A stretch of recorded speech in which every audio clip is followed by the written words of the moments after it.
ಕುಡಿಯುವ ನೀರಿನಲ್ಲಿ ಕಪ್ಪೆ ಮರಿ ಪತ್ತೆ. ಪಟ್ಟಣ ಪಂಚಾಯಿತಿ ವಿರುದ್ಧ ಜನರ ಆಕ್ರೋಶ.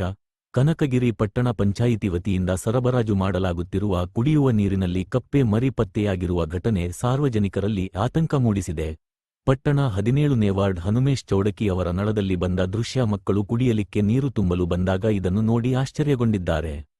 ಕುಡಿಯುವ ನೀರಿನ ನಾಳದಲ್ಲಿ ಸ್ವಚ್ಛತೆ ಕಾಪಾಡದೆ ನೀರು ಸರಬರಾಜು ಮಾಡಲಾಗುತ್ತಿದೆ ಎಂದು ಆರೋಪಿಸಿರುವ ಪಟ್ಟಣದ ನಿವಾಸಿಗಳು ಪಟ್ಟಣ ಪಂಚಾಯಿತಿಯ ನಿರ್ಲಕ್ಷ್ಯ ಹಾಗೂ ಬೇಜವಾಬ್ದಾರಿತನದ ವಿರುದ್ಧ ತೀವ್ರ ಆಕ್ರೋಶ ವ್ಯಕ್ತಪಡಿಸಿದ್ದಾರೆ.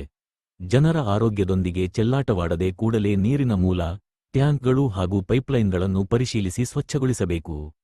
ಶುದ್ಧ ಕುಡಿಯುವ ನೀರು ಪೂರೈಕೆ ಮಾಡುವಲ್ಲಿ ಪಟ್ಟಣ ಪಂಚಾಯಿತಿ ಅಧಿಕಾರಿಗಳು ತಕ್ಷಣ ಕ್ರಮ ಕೈಗೊಳ್ಳಬೇಕು ಎಂದು ಸಾರ್ವಜನಿಕರು ಒತ್ತಾಯಿಸಿದ್ದಾರೆ.